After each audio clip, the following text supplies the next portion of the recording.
the whole field of drama, acting, and and theatrics is a very, very powerful part of human civilization.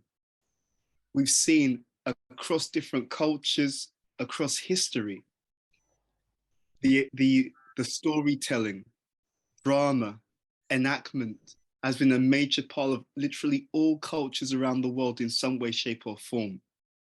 Now that's very significant because what that says is that it's an inherent part of the human condition to act out and express oneself in various different ways.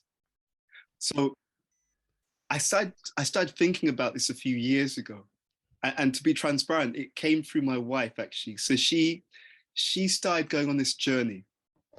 So she started learning to write, and so she went on many different courses to really try to understand writing, to understand story. And as she got deeper and deeper into her studies on this, we started to converse about many areas of storytelling. And she came up with something that she'd found in her studies on storytelling. She actually has written a book, and she has like a what would they call it? Uh, there's a name for it when the person, like an agent, literary agent. That's what it is. She has a literary agent, and so they're going through the motions of trying to get a book deal and so on. And so we started speaking about this idea that story, because it's so universal, it must do something for all of us cross-culturally, right? So whatever gender, ethnicity, background, age, generation, if you find something that exists across the board, different cultures, times, histories, etc., it must speak to something that's universal to the human condition. And when we started to look into this more and more, we came across a certain framework, which I wanted to kind of dig into and discuss with you a little bit. And I call this the story of you.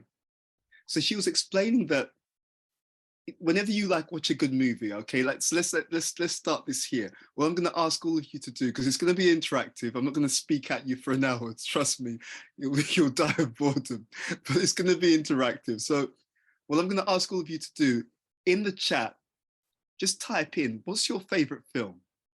Okay. In the chat, what's your favorite film? Just type that in.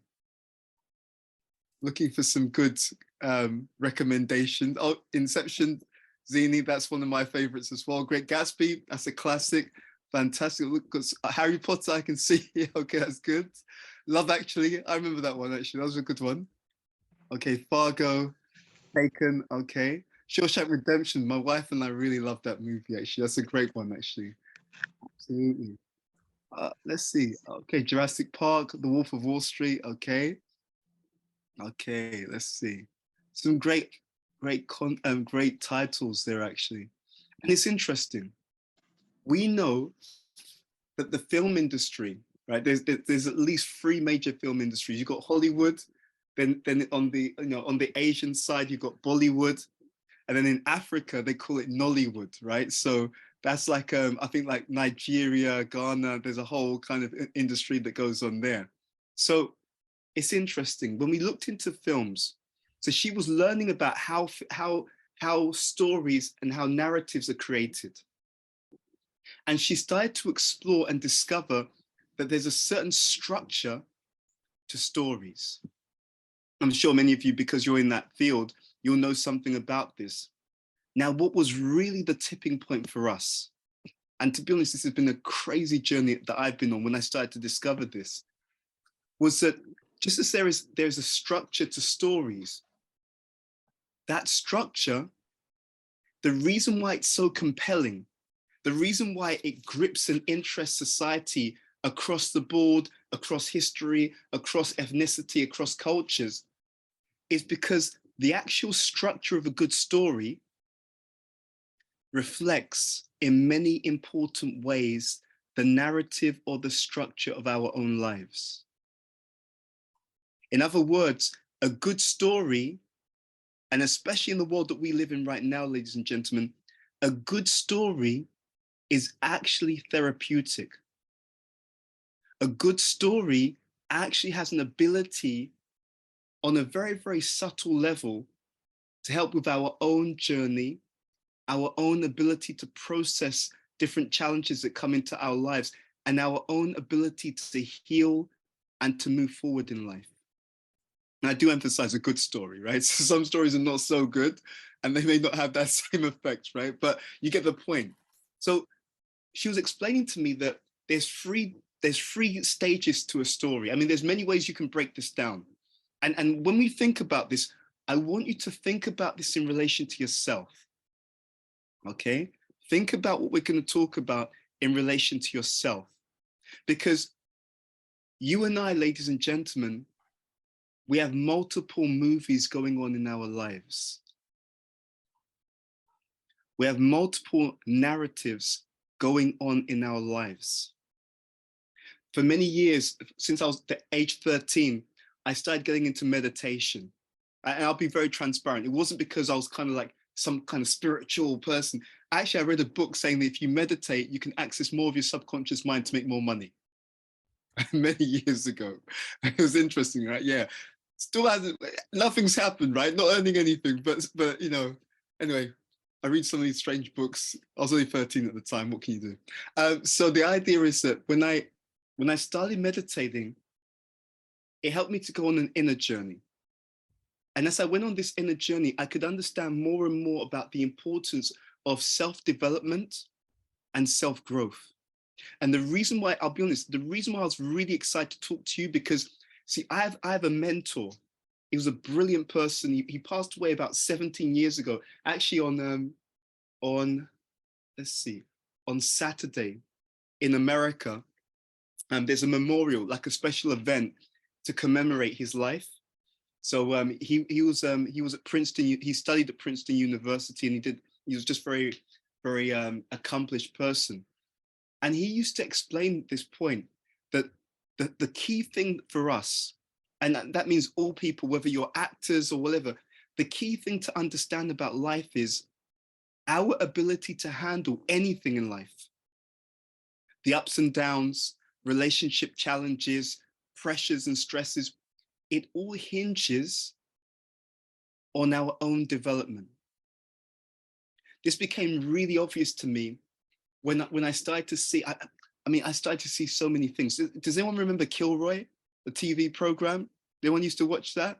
Right? Robert Kilroy, Smooth as Silk, that guy, right? So I remember years ago, I mean, while it was still on, I'm sure it's no longer running, but years ago, he had an episode and it was all about victims of, you know, like serious, challenging experiences, you know, abusive relationships, all kinds of stuff. And I remember watching that episode. And what happened was he was in the studio speaking to all these people, many of whom had gone through all kinds of crazy stuff, you know, betrayals, abuse, all kinds of stuff. And I remember there was one lady on there and she blew my mind. I can't even lie to you. She just blew my mind. And I'll tell you why she blew my mind. So all these other people have been speaking about their experiences. And I remember clearly some of the people, when they started to talk about what they'd been through, I mean, it was heartbreaking for me to just hear it. But in the studio, some of them, as they're talking about their experiences, they were breaking down, crying. Some of them had to be even like escorted out of the studio because it was just too much for them. And then this woman starts speaking, right? She must have been middle-aged, right? So I'd say maybe late 40s, early 50s, I suspect, right? If my memory serves me correctly. Then she starts talking about all the stuff that she'd been through, right? Mistreatment, you know, like abuse, you know, like all kinds of different experiences. But what blew my mind, I can't, and I can, even as I remember thinking about it, it just brings it all back to me. What blew my mind is that when she spoke about what she'd been through, it sounded like, to be honest, that she'd been through more than the other people in the audience. But it was a way that she spoke about her experiences that left an impression in my mind that's still there to this day. Still there to this day. Because when she spoke about what she went through, she talked about it and she had come through to the point of talking about being forgiving to the people who'd mistreated her, how she was so calm and composed. I could see the other people in the audience, they were looking at like, really? How, how can you talk like this? How can you be so calm and composed after everything that you've been through? How is that possible? And then she explained that for many years, she'd been practicing mindfulness, she'd been practicing meditation, she'd been learning to process her experiences. And I'll be honest, it was like someone that just slapped me. It was like, I was like this. And it really helped me to understand something that my mentor, he both said and demonstrated. And that was the power of the mind. It really helped me to understand that what happened, the way we are, and I really believe this. This is not like a kind of like soundbite. I have a deep conviction and experience about this. The way we are is not so much what we've been through. It's the relationship between our own inner strength and the challenges that we go through. Now, let me just ask you a question. Can you relate to what I'm about to say to you? Do you know some people, they've been through something, and maybe they were treated badly and stuff like that, but to this day, they've not been able to let it go, and they're still complaining about something that happened maybe 5 years ago, 10 years ago, 15 years ago. They're still bitter, still resentful, still carrying a grudge, right? And then do you also know someone in your circle, at least one person, who's been through a lot, but they're actually still cheerful, optimistic, positive? Can you relate to that? So isn't that interesting? Let's just think about what that says about all of us. Again, it's not exactly what we're going through. It's how strong and resilient we are in relationship to the stuff that we're having to deal with. Now, when I started to think about this in my life, one of the things that I felt that life was really showing me was that I can't control what I'm going to go through, because you never know what's going to happen, right? If you'd have told me 5 years ago, Ed, global lockdown, right? There's going to be a virus, schools will be closed, shops, travel around the world. I just said, look, you need to stop drinking whatever you're taking, right? It's too much. You need to kind of calm that down. Otherwise, there's going to be some trouble. But dude, if you like what's happened in the last few years, there was a movie, I think it was on Netflix or some other channel called Contagion. I think some of you know about that movie. And I'm looking at this situation, I'm thinking, I've seen this somewhere before. I've seen this somewhere before. And it's crazy. It's absolutely crazy. The point is that we don't know what the narratives are that comes into our lives. We can't control that. But what we can do, and what unfortunately most people in society don't do, is take the opportunity to build our own inner strength so that whatever life throws at us, we can handle it. Isn't that crazy? Just think about this as an idea. Most people spend most of their life trying to control things, but the one area where they have real control, real influence, is their own mind, their own heart, their own consciousness, and we don't put much energy into that area of life. Isn't that crazy? And at the same time, that's the one factor, that's the universal factor that makes all the difference about how we handle anything, right? Whether it's relationship issues, issues at work, health issues, right? Just the fact that we're growing older, whatever it is, that's the common factor. There's a story, I heard this story many years ago, and I read it again recently. And it was said that there were these higher beings, right? And they were trying to figure out, where can we hide the secret of success? And they were talking about it amongst themselves. And one of them said, look, I tell you what we should do. We should hide the secret of success in the depths of the deepest ocean. And they started to discuss, and they thought, nah, we can't do that, because eventually humankind will get down to the depths of the deepest ocean and they'll find the secret of success there. They carried on the conversation, and another one of them thought, no, I've got it. I've got the solution. We should hide the secret of success at the height of the highest mountain. And again, they had some discussion, and they thought, nah, can't do that because eventually humankind, they'll find that secret. And then of these divine beings, one of them was really clever. And he waited until everyone stopped speaking. He said, I've got it. I've got the solution. He said, we should hide the secret of success within every single human heart. And he said, the reason why we should hide it there is because that's the one place that they'll never think to look. That's the one place that they will never think to look. So I started to understand that for many of us, in whatever field that we're interested in, drama, right? I think that people who are in the arts have a tremendous responsibility and a powerful role to play in human evolution and development. When we know, the research is very strong on this, we know that actually people are not moved so much by just philosophy. That has a role to play, don't get me wrong. But when people's emotions, when the heart is stirred, right? Think about it. You hear a great piece of music, right? Or you see a play or a drama that really speaks to you. It can literally bring a person to tears, and it can literally change the way that we think about things. When I think back to my life, I'll be honest with you, I remember some great music, great films, and as I grow older, I started to realize that I would start to act out some of the characteristics from those characters in that movie, right? And I would even take on some of their philosophies. It's crazy, but it's just how powerful this medium actually is, how much it has ability to move people, right? We talk about, what is it? Emotion. What's emotion? Energy in motion. So I train people. That's that's what I love to do. And that's the thing I do for a living.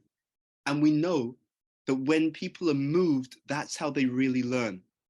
You see, when something hits the head, that's valuable. It's valuable. But when it hits the heart, it's priceless, you know? And when it's got both together, it's transformative. So going back to what we were saying, so we talked about this idea of this lady, and she was talking about her experiences, but because of the inner work that she had done, because of the stuff that she'd done within herself, she was able to go through so many different challenges without becoming a bitter, resentful, negative person. I sometimes give seminars on forgiveness, and there's a very famous quote that I often share. And the quote is that when we don't forgive, it's like drinking poison and expecting the other person to die. So when someone's done something to us, people often think, I don't want to forgive, because if I forgive, then it means that it's okay what they did. But forgiveness is something that we do for ourselves. Forgiveness, interestingly enough, forgiveness indicates that I love myself enough that I'm not going to allow someone else's stupidity, negativity, and harshness to define my own mind, my own heart, and my own future. Interesting, isn't it? We call this reframing, because often the reason why we act a certain way, the reason why people don't move in the direction that they could, or don't live up to their full potential, is because we've got the wrong understanding about what some of these ideas mean. Right? Just think about that. I bet you literally every single one of us on this call knows someone who holds a grudge and is not forgiven, and they think that they think that they're harming the other person by not forgiving them. I'm going to hold on to it. I'm never going to forgive them. And they don't actually understand that in not forgiving, they're actually, you can look this up on Google. When people don't forgive, they age faster, right? They come closer to death when they don't forgive, because all that resentment and anger and bitterness, it actually affects the physical body. It stresses the physical body. You can sometimes see pictures of people and you can tell what kind of life they've led, because sometimes you meet people and they've got a joyful look on their face. You can tell they're actually a pretty joyful and positive person. Zini, it's a nice try, but we'll leave it there. I know you're an actor, so I won't get into it. But there's other people, you can see them, and even if they're young in age, they look old in a negative way. There is old graceful, okay? But there's old in a negative way where they're just kind of become worn down by life. Now, I'm here to say it doesn't have to be like that. And we owe it to ourselves to write a different narrative. Now, this is linking it back to what we said at the beginning. So when my wife studied this idea of the story structure, she came to understand that there's 3 key parts and it mirrors our own life. This is what I was really trying to get at. And that if we understand the narrative properly, if we're conscious, then we can learn key lessons that life is constantly trying to bring to us. And as we learn those particular lessons, what we find is we grow stronger. We become more aligned with our own purpose in life. We radiate a different type of energy because we feel more attuned with life, more attuned with the universe, more attuned with ourselves, you know? So in one sense, every story is a reflection of our story. I wanted to tell you the 3-act structure, and you'll find this, you go to any good Hollywood movie, any good drama, they use this to whatever extent, and I say good movie, right? So sometimes you get some, a little bit on the other side, right? But if they're a good movie, they use the 3-act structure in some way, shape or form. But today, ladies and gentlemen, I want us to turn that lens of the 3-act structure on ourselves. Okay, so let's just explain how it works out. So the first act is called the status quo.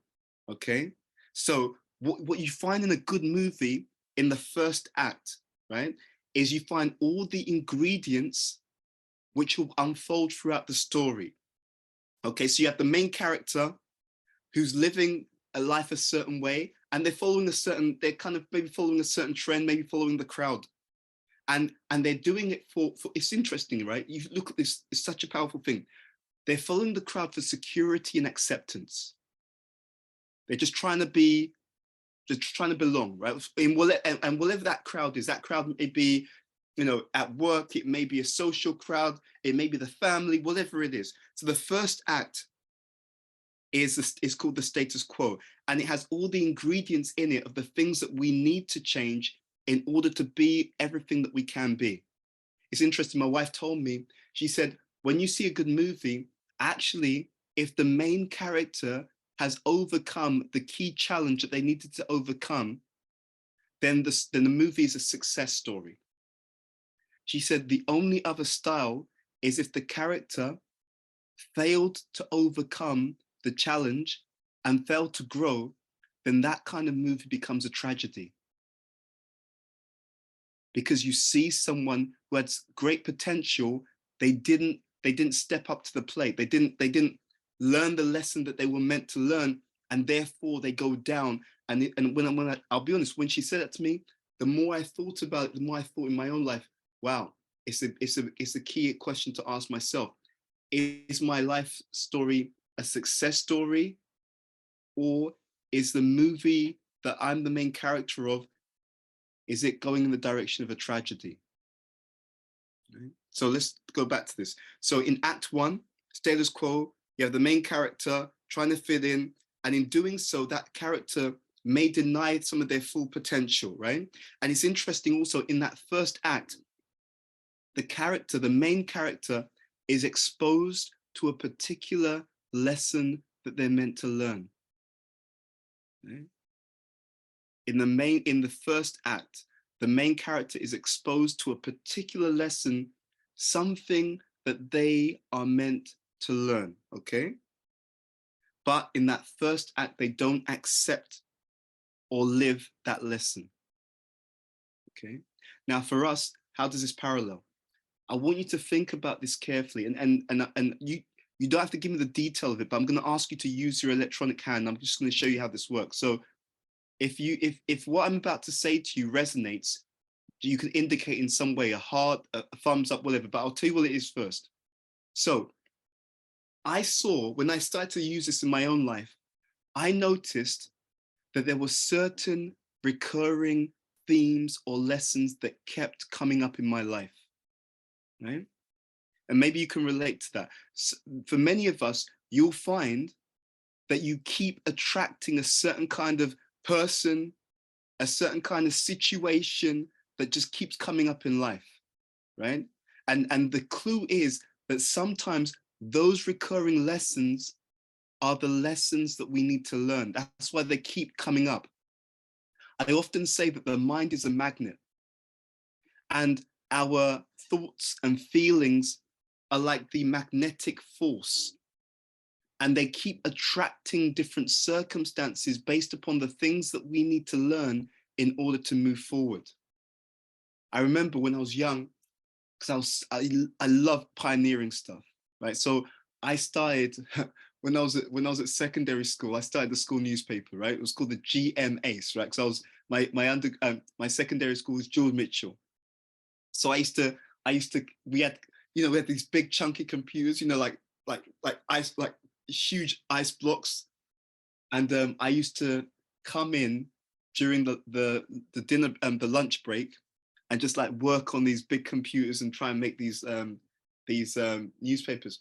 And one time, because I had a few people who were involved, but they would try and direct me about, yeah, Ed, you need to do this and that. And I was thinking, hold on, this is my project. You're meant to be helping me.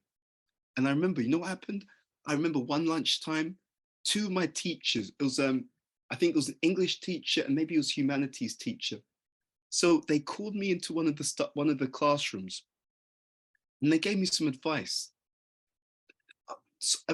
It's so crazy. The advice they gave me was the same advice that I got from one of my mentors years or decades later on. They told me, said, Ed, it's nice that you're doing this project, but you should keep control of it.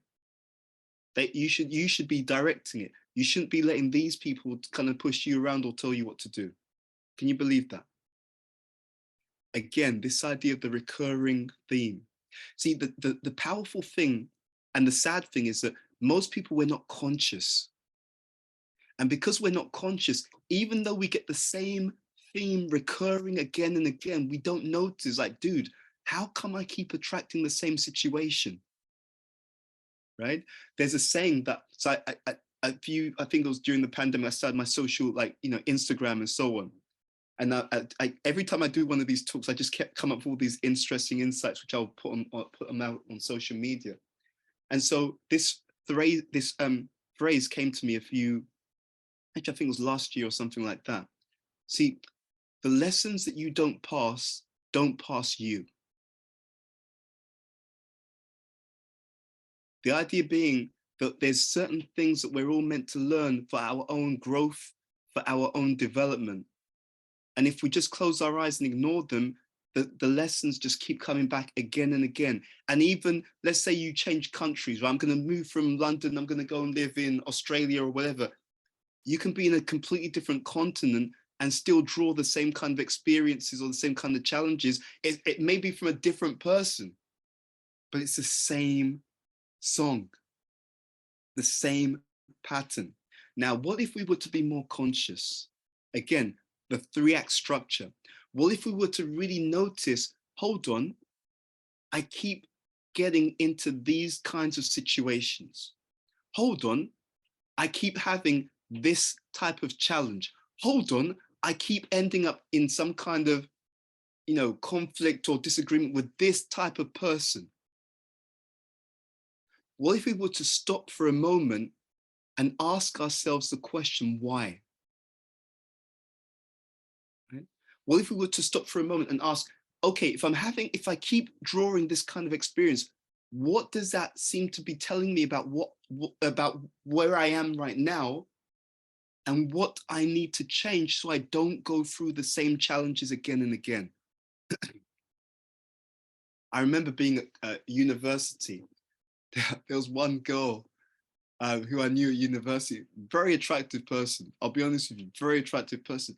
But she kept, and I remember my friends at uni, we used to think, how come she's always in this kind of situation? Because she would end up in a relationship with men who just didn't appreciate her.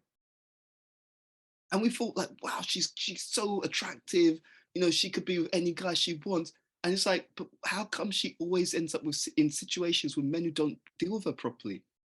And then when I started to look back, many years later on, when I started to understand more about personal growth, personal development, spirituality, meditation and so on, I understood, oh, right, she's attracting certain situations based upon her consciousness.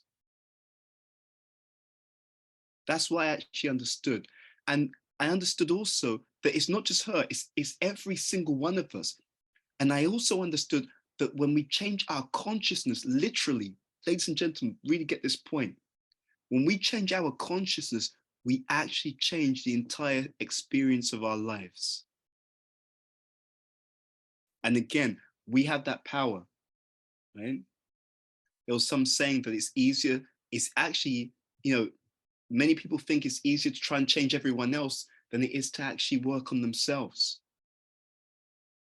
But again, that's the common denominator, that's the common factor. What do I bring to every situation and every single relationship in my life? I bring myself. So if I upgrade my own way of thinking, my own way of feeling, my own way of acting in the world, if I transform or raise my level of awareness, my level of consciousness about my own life, I can literally change the dynamics that play out around me because I've changed the dynamics that play out within me. So, first act, the status quo. You have the situation, you have the person in the situation, a certain lesson comes up. I'm gonna pause here and I'm gonna ask you to write this down. So the first point in relation to the first act for you, what is that recurring lesson? Okay, and you don't have to share this with anyone.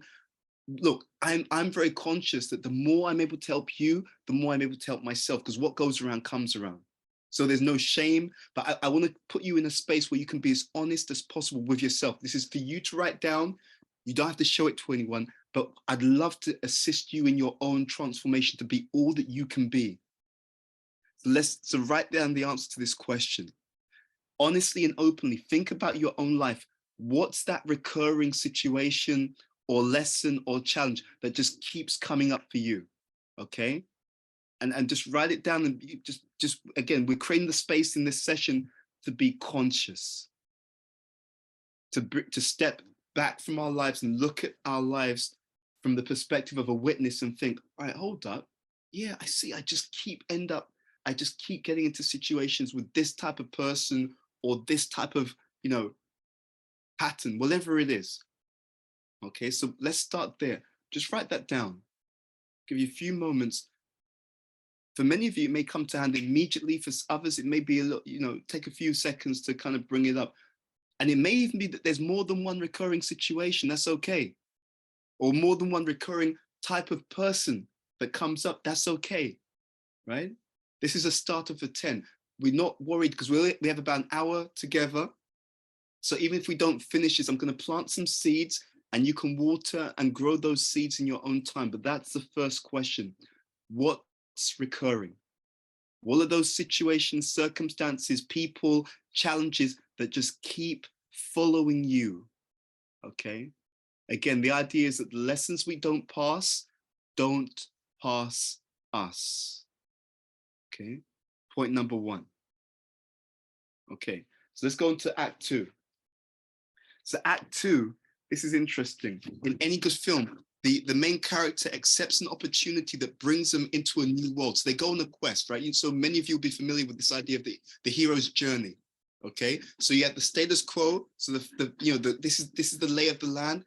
Then in act two, the main character goes on a quest, and it's interesting. There's some opportunity, and that opportunity is often externally good, but internally it's not so good because the person has remained the same. So externally, life has changed. Oh, so some movies, right? You have coming of age movies, and you got the main character, and they're about to go to university, right? Or they're about to start their career, right? So externally, something's changed, but the main character hasn't learned that lesson. So they're bringing old you into new situation. You see? That's the essence of act two in those movies or in a good drama. Old you new situation. So now they've gone to this new situation because they haven't learned the lesson. They're in a new situation, but then they enter into some kind of crisis. They hit some kind of difficulty, right? And the difficulty is directly related to the lessons that they didn't learn that they need still to learn. And so sometimes they call this the dark night of the soul. Okay, and so all the things that that character depended on to maintain their fragile sense of self-identity is now stripped away, right? So let's say that they were a bit of a mummy's boy, right? They weren't able to stand on their own 2 feet. Now they've gone into a new situation, and it's a new situation, but they're still not able to stand on their own 2 feet. So now that weakness, which was already there, now the situation brings the weakness out. It brings it to the forefront. Okay, so all the kind of the stuff that they used to rely on is no longer there. So let's say that they're at university, but they're studying away from home. So mum and dad are not there for them to fall back on now. Now they're going to stand on their own 2 feet. Okay, and in that second act, the only way that they find balance and peace is to now accept the lesson that was presented to them in the first act. Okay. So let's make that real into an exercise for us. So in the first part of the talk, we talked about Act 1, and we asked you to think about the recurring situation. Now, linking to that, if we look at our Act 2, okay, think about major challenges that you've come to where it's been a crisis point, and just think in a positive way, what characteristic would I have needed to solve or resolve that challenge in as healthy a way as possible? I'll give you an example. So let's say that someone is naive. Okay, so in the first act, their parents tell them, be careful about X, Y, and Z kind of people. Don't be blindly accepting of people. Get to know them properly. And they think, yeah, mum, dad, yeah, you worry too much, blah, blah. So then Act 2, they start hanging out with a group of people. They're not really conscious about who they're hanging out with. They see those people do a little bit of, a little bit shady stuff here and there, but think, yeah, it doesn't matter, turn a blind eye. And then those people stab them in the back.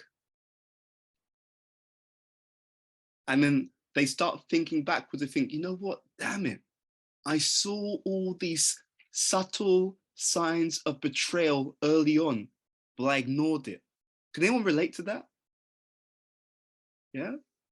There's small signs, there's something not quite right here, right? Or these people are a little bit shady. Like they're saying they're my friends, but the way that they act, it's not consistent with someone who's really on my side, who's really got my back.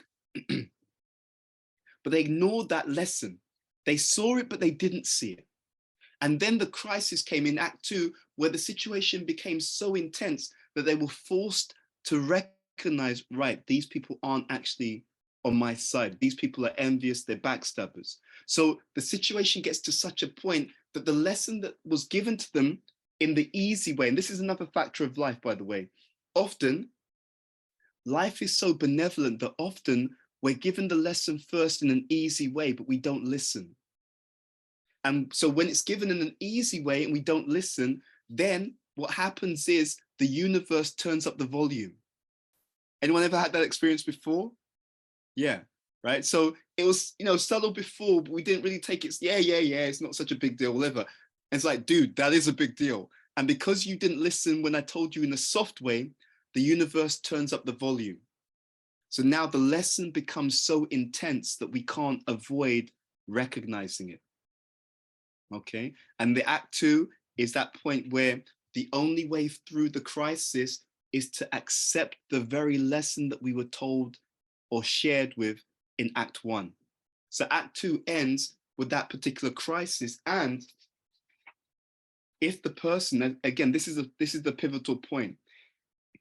Excuse me. If the person accepts that lesson, and accepts is very interesting, it means that they integrate the lesson into their character and they live it. Okay? It's not just accepted with the head, It's accepted with the heart and with the hand. Okay. Head means, okay, I get it intellectually. Heart means I feel it and understand it deeply. Hand means it's the way that I orientate myself in the world, because the hand's what comes out. It reaches out. So I think it, I feel it, I act on it. The head, the heart, and the hand, that consistency. So when they accept that, then they come to act 3. So where they face the final challenge, but this is interesting.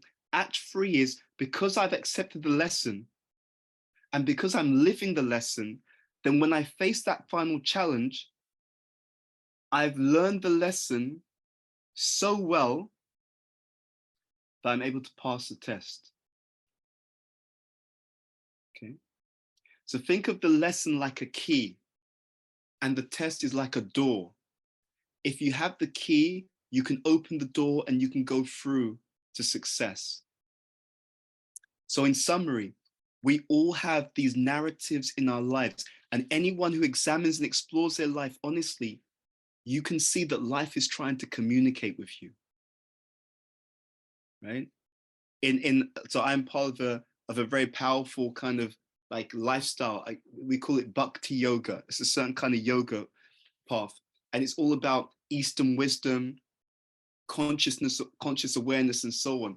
And what I've tried to do over the years, many years, is try to take some of those deeper gems of wisdom and translate that into personal practices, you know, practical things that people can do to taste what it's like to live on a higher level, right? To literally translate wisdom into action. Yeah, that's the idea, to translate wisdom into action. Literally the way of wisdom. And so what I wanted to leave you with was these ideas. That life is always trying to communicate with us. We have a narrative. We all have our own story of you. Point number 1. We can understand that narrative by looking at the recurring themes or messages that keep coming up. When we look at those recurring themes, and I'm going to ask you to write this down as the last exercise, we can deduce from the recurring themes, what is it that life's trying to teach me that I need to imbibe? So it's not just a philosophical idea, it's something that I need to embody, something that I need to start living, okay? And there's a reward for that. And this is the last thing. When we talk about Act 3, it's the idea that if I look at the recurring themes, Act 1, if I understand the lesson that I'm meant to learn and I take that on board, Act 2, then there's always a tremendous and powerful reward that comes at the end of it, which is Act 3. Okay, so think about that. Act 1, what are the recurring themes? Act 2, what do those themes, what are they teaching me about what I need to change or transform within my own self, within my own character? And if I do that, what will be the positive impact? How will it help me to live life on a higher level? Okay, so those are some thoughts I wanted to share with you. I hope that was of some use and some value. And I guess what we could do now is just spend maybe the next 12 minutes if you have any comments, any questions, anything that I can clarify for you. Feel free to unmute and unleash. Yes. Hi, Ed. Just a quick question for me, okay? Because what you're describing is growth and journey in life, basically, okay, which is an overall thing. Mhm. But what about those where the lesson's been given to you from step 1, but you don't have the right ears to yet listen to the lesson that's given to you? What's your view upon that? Because many times in my life, the lesson was given right early, and upon reflection, you saw it then. But because your ears were not ready to listen, and that could be because of lack of experience, lack of education, and the education isn't exactly cranial. It's just like a life lesson you need to step, basically. And to get to that point, then you understand the lesson, and then you understand the journey. Great question. So I found that there are a few things that help anyone. They've helped me and they can help anyone. I did this exercise with a group I think it was a group of students. We did a retreat in Belgium many years ago. It was a place called Radadesh, and it was it was a bit freaky how the experiment turned out. What I got the youth to do, and when I say freaky, I mean it was positive, but the impact was stronger than I expected. What I got them to do is I got them to think about certain habits. And I got them to start by thinking about, let's say, negative habits that they had. And I said, all right, let's just project forward. If there's a negative habit that you have that you know is holding you back, and you continue with that negative habit, let's project 5 years, 10 years, 15 years into the future. Where are you going to end up by just giving in and just continuing with that negative habit? And it was freaky because we did it as a visualization exercise, and some of the people actually started crying. That's why it was freaky. I wasn't expecting it to be such a strong response, but it was powerful because they had an emotional experience of what it would be like to hold on to those negative patterns of behavior. And then we did the opposite. So then we said, okay, let's say that you change that habit you move it in the direction that it should be in. Let's project into the future, 5 years, 10 years, 15 years. Where are you going to end up? And they could see a huge contrast between what happens if I hold on to negative conditions, patterns of behavior, which are not healthy, and what happens if I change them. Now, to your point, Chi, the reason why I'm mentioning this is that one way that we can hear more is by reflecting on the consequences of something. I'm doing a whole series with a group of people on leadership. And I did an exercise with them recently. And I told them, this was like last week and the week before. In the exercise, what I said to them is, imagine that you've died now. Okay? So it's 7:51, Wednesday, the 22nd of February, 2023. Imagine that you've died right now. No more time left. And I got them to write down, if you died now, what would be your greatest successes and what would be your biggest regrets? And they wrote them all down, right? Then the next thing I said to them, if you died right now, I want you to write down, what would your friends and family and the people who knew you, what would they be saying about you? What would they be thinking about you? And what would they be feeling about you? And I got them to write that all down as well. And then the third part, which I think in some ways was the most important, I said, now, think about what you've put as an answer to part 1 and part 2. Part 3, what would you want them to actually say, think, and feel about you? Okay, so first is, what are your biggest regrets and successes if you die right now? Second, what would people who know you say, think, and feel about you? And third, what would you actually want them to?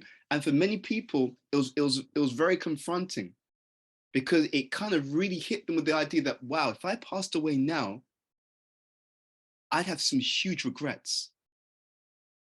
Right? So to your point, when we look at the long-term consequences of not changing, that can be a great motivator to change. That's one point.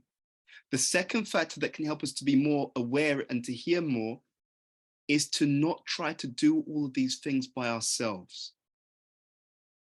We often advise people it's important to build a genuine network. There are many people who have networks, but I would say that there are very few people who have what I would call a genuine network. A genuine network means that the people around them are actually real close people. It's not just a superficial thing. It's not just a professional thing, although there's space for all of those different types of things. But how many people have networks where you have a close circle of really trusted individuals who are what? Mature, affectionate, well-wishing. There's, I might do a series on this in the future. There's an ancient literature, Eastern literature called the Niti Shastra. And in that literature, it talks about many different things about how to behave and how to be effective in life. And one of the statements in the Niti Shastra, it says that, you can test a friend in adversity, meaning that the people who help you when you have nothing to gain, or when they have nothing to gain from you, when you're a bit down and out, you don't have money, you don't have fame, you don't have popularity, the people who help you at that time, when they can't gain anything by helping you, they're your real friends. And in the Niti Shastra, it says that if you collect those people, if you stay in touch with and build a relationship with those types of people, you become more and more powerful throughout your entire life, because such people are very, very rare. You see, there are many people who are going to help you when you've got something, because they think, oh, if I help him, I'll get something in return. But the ones who will help you when you have nothing to give them, they're actually real friends. So why am I saying this? If you build up a friendship with true well-wishers, then and you're open to their feedback, and I'm going to give this to all of you as homework. If you go to people who truly are friends, who know you, and if you're able to convince them that you're open to what they truly want to say, you'll be shocked about how they may see certain things in you that they can see clearly are weaknesses. And they've seen it over many years, but they may not want to tell you because they may be scared. If I tell them the truth, is it going to damage the relationship? If I tell him the truth, is he going to be upset? So the science says that if you want to know the truth, because we all have blind spots, but our friends can see our blind spots and we can see our friends' blind spots. But the value of an open and honest conversation is if they feel that you're not going to tear their head off, and if they feel that you're genuinely open to their feedback, if you ask them, I bet you the people who've been around you and who observed you for some time, they'll know exactly where you have a blind spot and where you're not addressing something that needs to be addressed for your own growth and your own development. So that's how, Chi, to your question, we can overcome that tendency to sometimes not hear. So reiterating, understanding the consequences of not changing can motivate us to hear. And second, requesting honest feedback and pulling people in a space so that they know, if you tell me the truth, I'm not going to get upset. It's not going to damage our friendship. If you're sensitive, which most of us are, that's okay.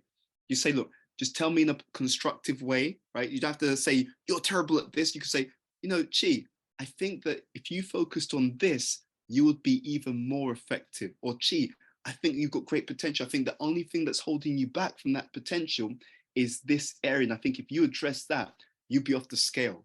So you can say the same thing positively, right?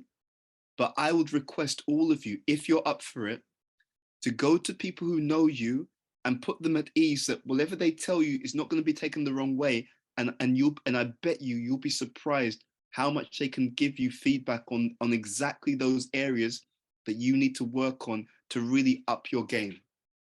So Chi, does that answer your question?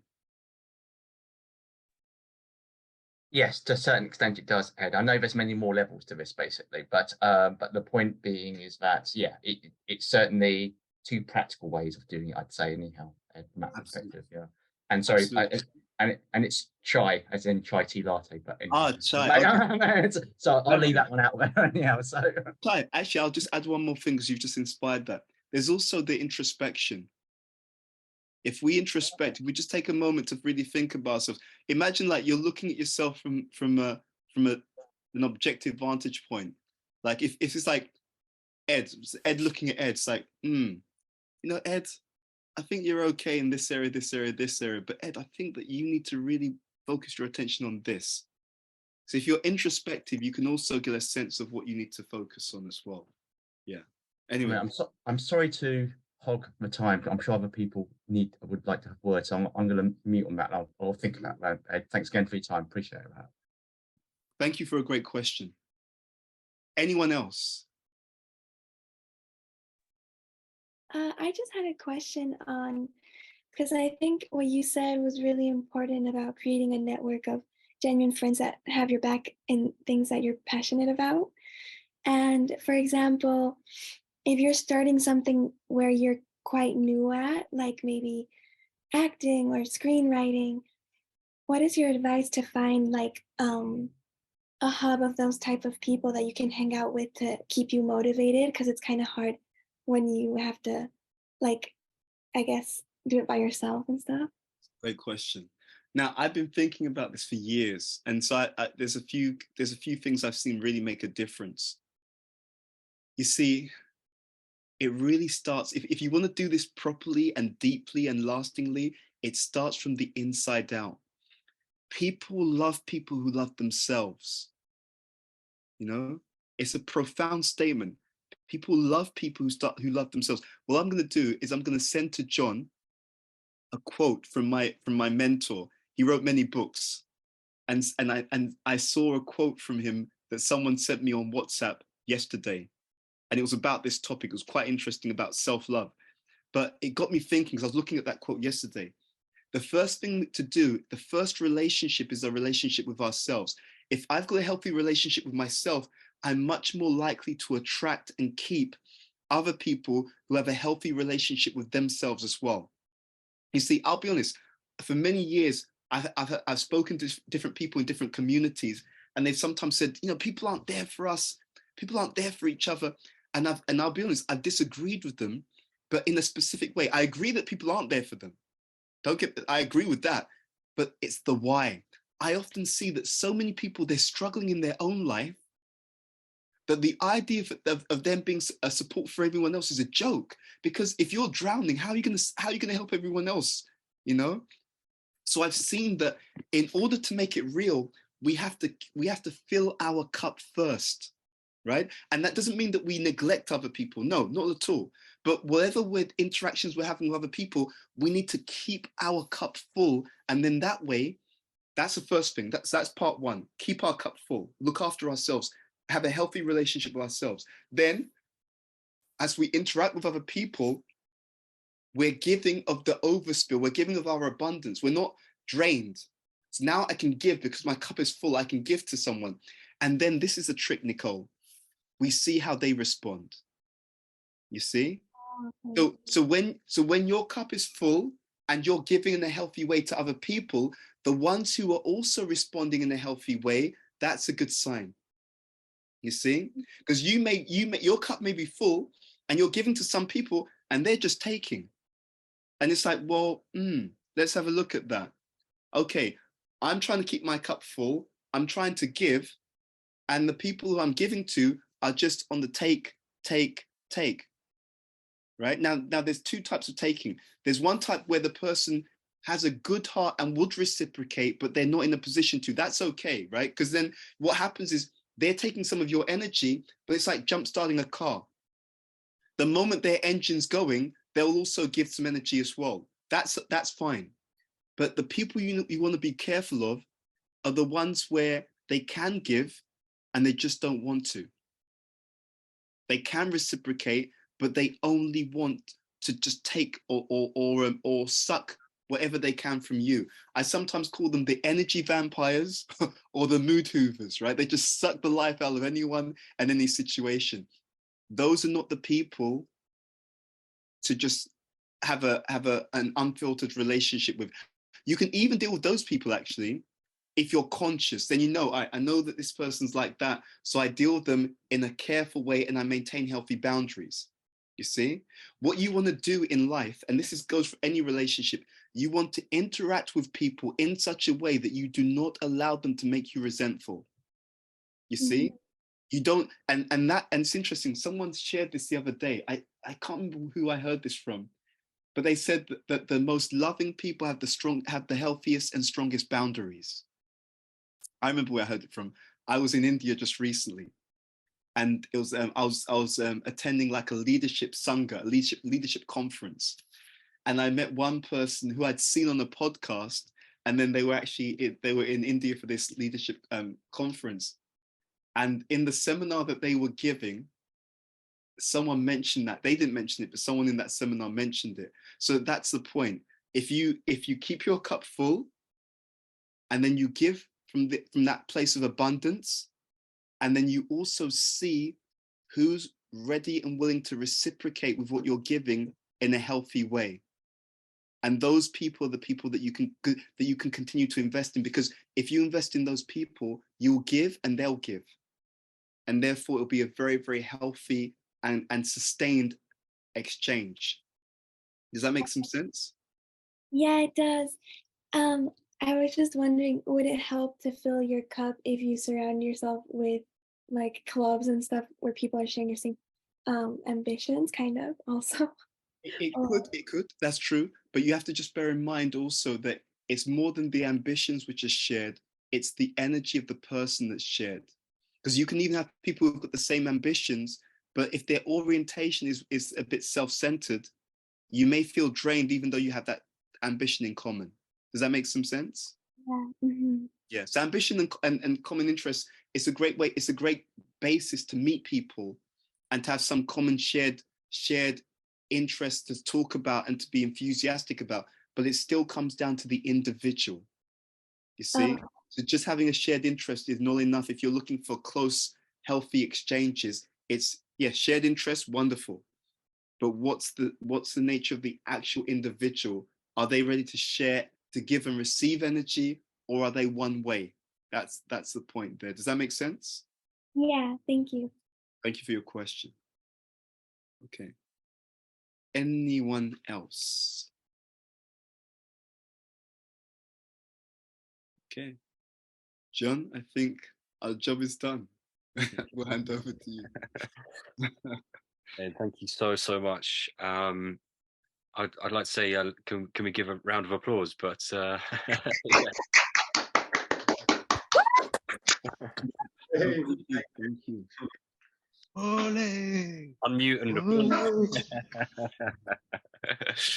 Wonderful, wonderful. Thank you so much for such an inspiring session, such an empowering session, and thought-provoking session as well. It's really, really super helpful, and I'm sure everybody will agree that yeah, it's definitely given plenty of food for thought, and there's plenty there to relate to grasp and take away. And I'm sure everyone will agree.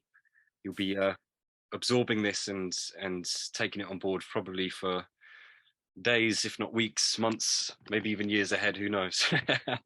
So thank you so much. It's really, really valuable to have you on board. And So please join us again. I just want to make a quick announcement. So what I'll do is I'll share my Instagram handle in the chat.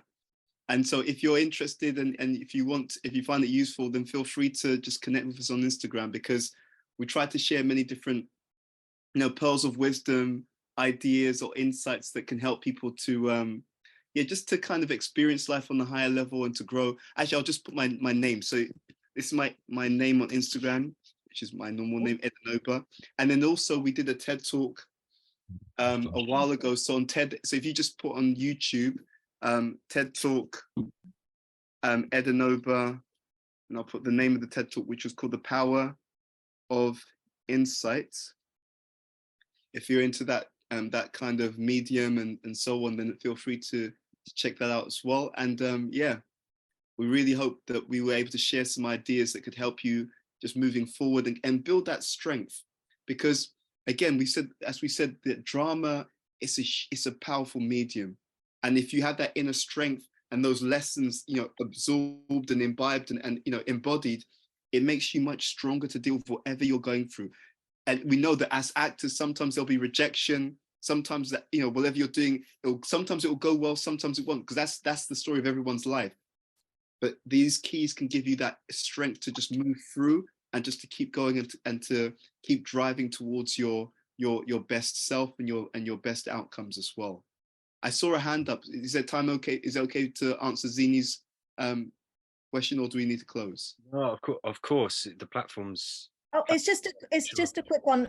First of all, Edward, I want to say a massive thank you to you. I think it was a wonderful seminar, and though I'm sure a lot of us have come across these concepts before about mindset and and all of these things, I always think it's worth going over it. You can never hear it enough, and I think it's really powerful. So first of all, thank you so much for sharing that. Second of all, I wanted to ask, I am on LinkedIn and I've sent you a request via LinkedIn. Is that possible as well to reach out to you on there? Of course, yeah, definitely. So yeah, I mean, it's a good thing you reminded me. Actually, I'll just put that down. So LinkedIn, it's just my full name. So Edward Anobah. So anyone who's on LinkedIn, feel free to connect. More than happy to connect. Yeah. Thank you very much. I appreciate it. Thank you. Take care. Nice to meet you. Me too. Is that it? Is there anyone have any further questions? Is that okay, Ed? Just Yeah, I've got time if you've got time, if anyone wants to ask anything. if not, we'll finish the session there. But unless there's another question from anybody else. Okay, Julie, I'll unmute you. Okay, it's a really interesting talk, and I was the lessons that we have to learn, the recurring lesson. I have one. I know it's there, and I was listening to what you were saying to Chai, and trying to fit that in, project what's going to happen to you if you don't change. But the actual act of doing that and listening to the lesson and ignoring the doubt, the actual act of doing that is much more difficult for me, at least. So where do we go with that when you think, I know what this lesson is, it keeps coming up, and I think, right, I'm going to deal with that, but there's something that every so often I just can't. So We've all been there, Julie. First of all, that's the story of everyone's life. So thank you for bringing that up. It's such a good and relevant question. What I found in my own life, just being very, very honest, is that sometimes we know the lesson. Sometimes it can be a little bit like, oh my God, I've got to do that. I find the best thing is to start small. So there's a saying that perfection is not when there's nothing left to add. Perfection is when there's nothing left to take away. Right. So sometimes, like famous sculptors, right? They'll have a block of wood or like a block of stone, and then some famous sculptors, they explain that when they see that block of stone, everyone else just sees a block of stone. So that famous sculptor, they see the sculpt, they see the statue, and what they're doing is they're just removing everything that's not the statue. Okay. See? So in the same way, it's like a chipping away at something. So let's say I know what the lesson is, and it's gonna take a few steps to get down there. So I'm not worrying about all the steps. I may even think it's gonna take 1,000 steps to get there. I don't worry about all the steps. I just worry about the next one step. Right? So what's the smallest thing that I am comfortable to do that will move me in that direction? Because sometimes we can be a bit heavy on ourselves. We think, oh my God, I've got to change this. And it's another cause of stress, and it can actually immobilize us. It can do the reverse. It's like if something feels overwhelming, it feels so overwhelming, I can't even start. Yeah, so I find that the issue is, or the solution rather, because it's a great question, what's the smallest viable step, right? Even if it's just I write it down, or even if it's I just tell one person I want to improve in this area. It's one step closer to where I want to be. The tiniest step, but with the recognition that even the tiniest step is still a significant step. Even the smallest step is still a significant step in the right direction. And the truth is, I saw this picture years ago. You had a rock and it had a dent in it, right? And then it was talking about how the dent had come from drops of water. So the idea is something very small, something very soft, seemingly, something that's very insignificant can wear down something that's very, very hard. And so those steps that we make are the same. It may seem like something very, very small, but that small, tiny step, bit by bit, will actually make a huge difference over time. And I think we have to remember that. And the one last thing I'll add to that, because it's such a great question. I found that we should also reward ourselves even for those tiny steps.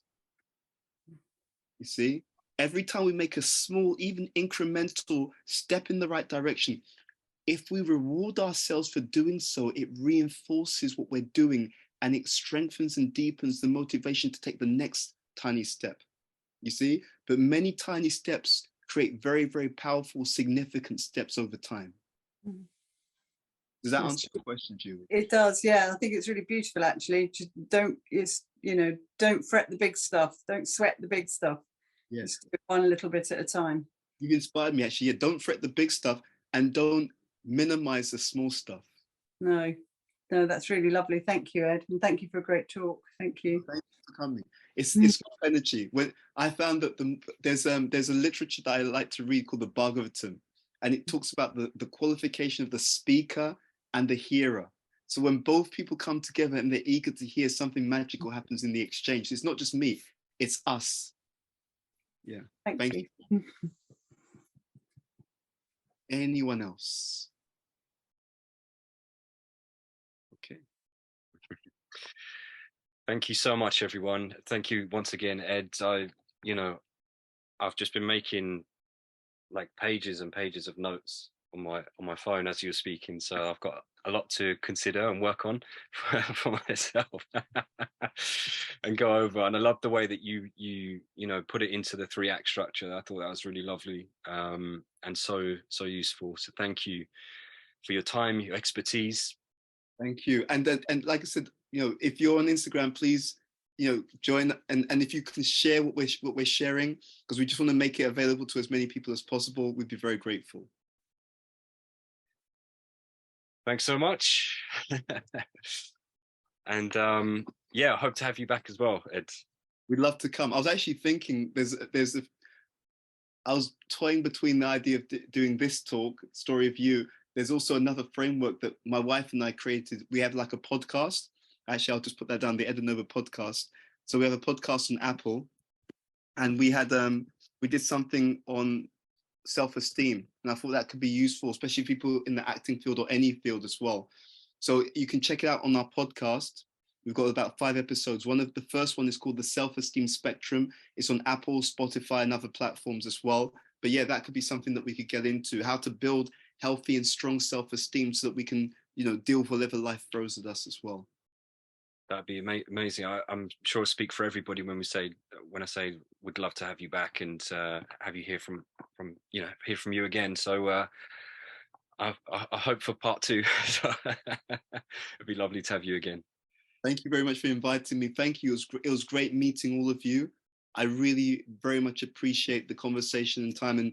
And I also want to thank you because I'm also learning, right? So just by this conversation, what we're sharing, it's also helping me to also look at what lessons I need to learn and how I need to grow. So I'm not divorced from this whole process myself. I'm also on that journey. Thank you. Thanks so much, Ed. And thank you everybody else as well. Thanks for being here. And we'll see you in a couple of weeks' time. Well, I'll see you at the classes before then. But for this particular type of session, I'll see you in a couple of weeks' time again. All right.